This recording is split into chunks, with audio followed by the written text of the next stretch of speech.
আকাশবাণী আগরতলা স্থানীয় সংবাদ পড়ছে চন্দন লেখাপাল। এখনকার বিশেষ বিশেষ খবর হলো, মুখ্যমন্ত্রী অধ্যাপক ডক্টর মানিক সাহা সাইবার অপরাধের শিকার হলে সঙ্গে সঙ্গে পুলিশের সহায়তা নেবার জন্য জনগণের প্রতি আহ্বান জানিয়েছেন। সমবায়মন্ত্রী শুক্লাচরণ নোয়াতিয়া বলেছেন, রাজ্যের গ্রামীণ অর্থনীতিকে শক্তিশালী করার লক্ষ্যে সমবায় ব্যাংক বলিষ্ঠ ভূমিকা নিয়ে কাজ করছে। প্রধানমন্ত্রী নরেন্দ্র মোদী আজ বলেছেন, ভারতকে উন্নয়ন এবং ঐতিহ্য উভয়কেই আলিঙ্গন করে এগিয়ে যেতে হবে। প্রধানমন্ত্রী নরেন্দ্র মোদী আগামীকাল আকাশবাণীর মন কি বাত অনুষ্ঠানে দেশ বিদেশের জনগণের সঙ্গে মত বিনিময় করবেন। এবারে আসছি বিস্তারিত সংবাদে। মুখ্যমন্ত্রী অধ্যাপক ডক্টর মানিক সাহা সাইবার অপরাধের শিকার হলে সঙ্গে সঙ্গে পুলিশের সহায়তা নেবার জন্য জনগণের প্রতি আহ্বান জানিয়েছেন। আজ অরুন্ধতী নগরের ড্রপ গেটে সাইবার ক্রাইম পুলিশ থানার উদ্বোধনী অনুষ্ঠানে তিনি এই কথা বলেন। তিনি বলেন, রাজ্যের বহু মানুষ সাইবার অপরাধের শিকার হয়ে সর্বশান্ত হয়েছেন। তাই আরক্ষা দপ্তরকে এই সমস্ত অপরাধীদের বিরুদ্ধে সচেতন হতে হবে এবং শক্তভাবে মোকাবেলা করতে হবে। এক্ষেত্রে তিনি টোল ফ্রি নম্বর 112 কিংবা 1930-তে সাইবার অপরাধের অভিযোগ জানানোর জন্য গুরুত্ব আরোপ করেন। বিজ্ঞানের অগ্রগতির সাথে সাথে এখন যে ডিজিটাল যুগে যেভাবে ক্রাইম শুরু হয়েছে এবং যে বিষয়ের উপর কম্পিউটার বা মোবাইল হোক বা কম্পিউটার বেসড অত্যাধুনিক যেসব আমাদের এখন মেকানিজম আছে, সেখান থেকে কেউ যদি কোনো জায়গায় ক্রাইম করে সেটাকে বন্ধ করার যে ব্যবস্থা, সেটা হচ্ছে ডিজিটাল অ্যারেস্ট। অনুষ্ঠানে রাজ্য পুলিশের মহানির্দেশক অনুরাগ বলেন, 2023 সালের তুলনায় 2024 সালে অপরাধের হার 20% হ্রাস পেয়েছে। সাইবার নিরাপত্তা ব্যবস্থার মাধ্যমে এখন পর্যন্ত রাজ্যের প্রায় 5,46,00,000 টাকা পুনরুদ্ধার করা সম্ভব হয়েছে। অনুষ্ঠানে উপস্থিত ছিলেন স্বরাষ্ট্র দপ্তরের সচিব অভিষেক সিং, এডিজিপি এম রাজা মুরুগান ও জিএস রাও।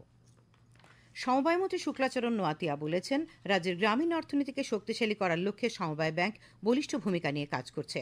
আজ আগরতলায় ত্রিপুরা রাজ্য সমবায় ব্যাংকের 42তম বার্ষিক সাধারণ সভায় তিনি কথা বলেন। তিনি বলেন, সমবায় ব্যাংকে আর্থিক লেনদেন যেমন বাড়ছে, তেমনি নিট মুনাফা অনেক বৃদ্ধি পেয়েছে। এই ব্যাংকে পরিষেবা বাড়ানোর লক্ষ্যে সম্প্রতি বিভিন্ন পদে 154 জনকে নিয়োগ করা হয়েছে। গ্রামীণ এলাকায় যদি অর্থনৈতিক সেটা যদি শক্তিশালী হয়, অবশ্যই দেশের অর্থনৈতিক সেটা শক্তিশালী হবে।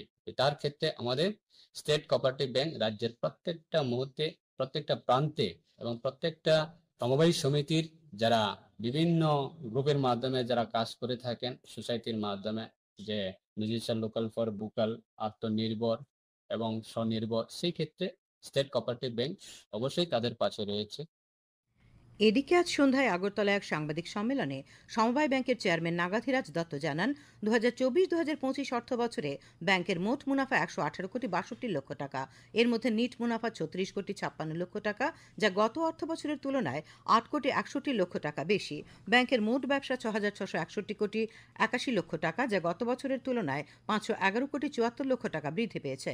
তিনি বলেন, বর্তমানে সমবায় ব্যাংকের ক্রেডিট ডিপোজিট রেশিও 69.41%। তিনি বলেন, এই ব্যাংক কেন্দ্রীয় রাজ্য সরকারের বিভিন্ন প্রকল্পে অংশগ্রহণ করে সাফল্যের সঙ্গে ক্ষুদ্র, প্রান্তিক চাষী ও বেকার যুবক যুবতীদের আত্মনির্ভর করার লক্ষ্যে কাজ করে যাচ্ছে।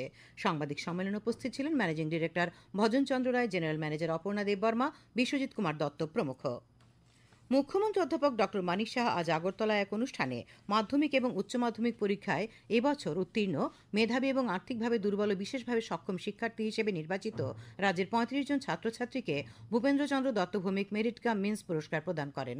দৈনিক সংবাদ পত্রিকার প্রতিষ্ঠাতা প্রয়াত ভূপেন্দ্রচন্দ্র দত্ত ভৌমিকের স্মরণে আয়োজিত এই অনুষ্ঠানে পুরস্কার দেওয়া হয়। সমাজের একেবারে প্রান্তিক মেধাবী ছাত্রছাত্রীদের অন্বেষণ করে বের করে এনে পুরস্কৃত করা এক বিরাট কাজ বলে মুখ্যমন্ত্রী অভিমত ব্যক্ত করেন। বক্তব্য রাখেন রামকৃষ্ণ মিশনের বিবেকনগর মঠের সম্পাদক শুভকরানন্দ মহারাজ, টেকনো ইন্ডিয়ার vice chancellor doctor Ratan Saha, MBB বিশ্ববিদ্যালয়ের ভাইস চ্যান্সেলর বিভাস দেব প্রমুখ।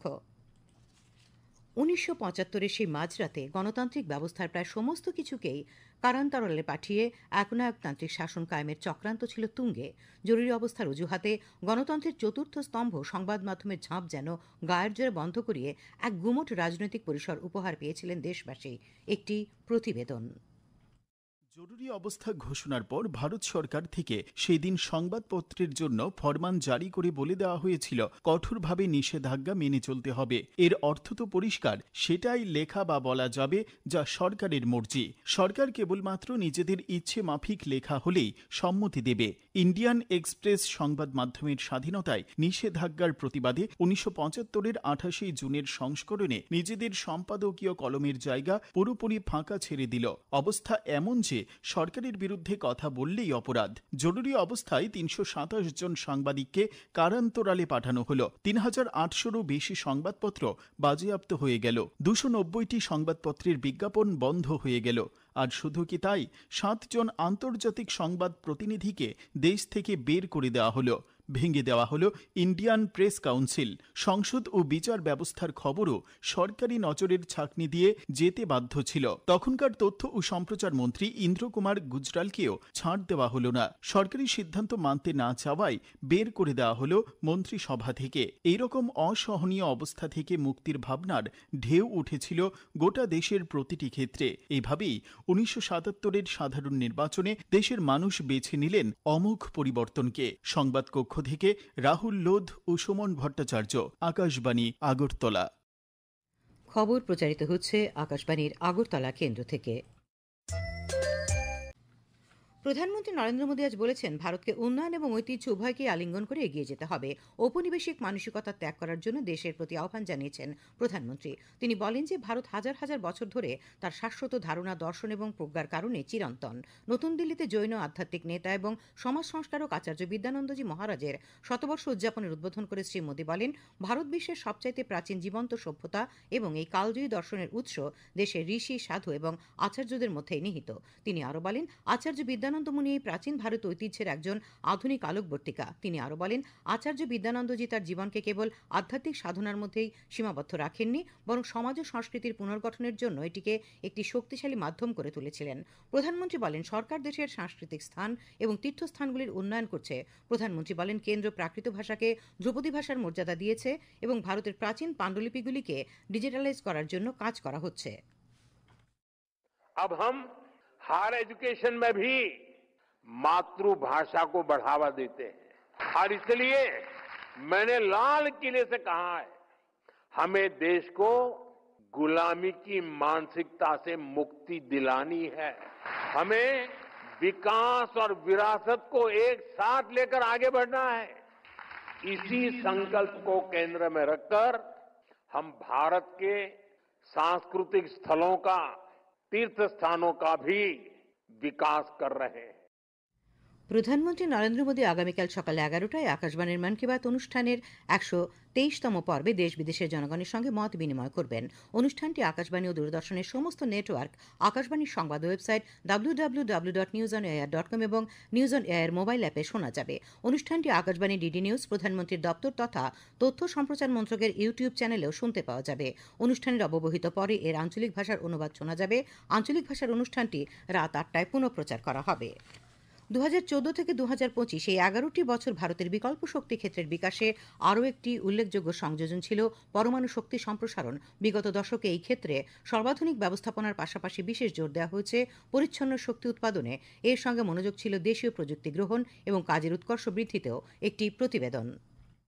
সারা দেশের পরমাণু শক্তি ব্যবহার চিত্রে কাজের সামর্থ্য বাড়ানোর সঙ্গে ভবিষ্যতের সম্ভাবনাকেও পাখির চোখ করে পরিকল্পনা নেওয়া হয়েছে। এর ফলেই এই বিকল্পের ক্ষেত্রেও উল্লেখযোগ্য অগ্রগতি নিশ্চিত হয়েছে। পরমাণু বিদ্যুৎ সঞ্চারণের ক্ষেত্রে 2014-15 তুলনায় উন্নতি হয়েছে 60%। 2014-15 ছিল 35,592 মিলিয়ন ইউনিট। 2024-25 তা বেড়ে হয়েছে 56,681 মিলিয়ন ইউনিট। একইভাবে সংস্থাপিত পরমাণু সামর্থ্যের ক্ষেত্রেও উন্নতির মাত্রাটা 71%। পরিসংখ্যান জানাচ্ছে 2014-তে যে হিসাবটা ছিল 4,780 মেগাওয়াট, 2025-এ সেটাই বেড়ে হয়েছে 8,780 মেগাওয়াট। সারা দেশে 25টি পরমাণু রিয়েক্টরের সফল পরিচালনার দায়িত্বে রয়েছে ভারতের পরমাণু শক্তি নিগম লিমিটেড বা NPCIL। এরকমভাবে পরমাণু ক্ষেত্রে সাফল্যের খতিয়ান কিন্তু আগামী প্রজন্মের জন্য নিরাপদ ও শান্তিপূর্ণ ভবিষ্যতের আশ্বাস উজ্জ্বল করে তুলছে বর্তমান সরকারের 11 বছর। সংবাদ কক্ষ থেকে রাহুল লোধ, আকাশবাণী, আগরতলা। ভুটানে সদ্য সমাপ্ত দক্ষিণ এশিয়ান বডি বিল্ডিং ও ফিটনেস প্রতিযোগিতায় ব্রোঞ্জ পদক জয়ী রীতানাকে আজ এক অনুষ্ঠানের মধ্য দিয়ে সম্বর্ধনা দিল ত্রিপুরা বডি বিল্ডার্স ও ফিটনেস অ্যাসোসিয়েশন। আগরতলা প্রেস ক্লাবে এই সম্বর্ধনা জানানো হয়। আবহাওয়া, আগামী 24 ঘন্টায় রাজ্যের সব জেলায় বিক্ষিপ্তভাবে বজ্রবিদ্যুৎ সহ বৃষ্টি হতে পারে। আগামীকাল দিনের সর্বোচ্চ তাপমাত্রা 34 ডিগ্রি সেলসিয়াস এবং সর্বনিম্ন 27 ডিগ্রি সেলসিয়াসের কাছাকাছি থাকবে। শেষ করার আগে খবরের বিশেষ বিশেষ অংশগুলি আর একবার। মুখ্যমন্ত্রী অধ্যাপক ডক্টর মানিক সাহা সাইবার অপরাধের শিকার হলে সঙ্গে সঙ্গে পুলিশি সহায়তা নেবার আহ্বান জানিয়েছেন। সমবায় মন্ত্রী শুক্লাচরণ নোয়াতিয়া বলেছেন, রাজ্যের গ্রামীণ অর্থনীতিকে শক্তিশালী করার ক্ষেত্রে সমবায় ব্যাংকের বলিষ্ঠ ভূমিকা রয়েছে। প্রধানমন্ত্রী নরেন্দ্র মোদী আজ বলেছেন, ভারতকে উন্নয়ন এবং ঐতিহ্য উভয়কে সঙ্গে নিয়ে এগিয়ে যেতে হবে। প্রধানমন্ত্রী আকাশবাণীর মন কি বাত অনুষ্ঠানে আগামীকাল দেশ বিদেশের জনগণের সঙ্গে মত বিনিময় করবেন। স্থানীয় সংবাদ আজকের মতো এখানেই শেষ হলো। পরবর্তী বাংলা সংবাদ শোনা যাবে আগামীকাল সকাল 7:35 মিনিটে।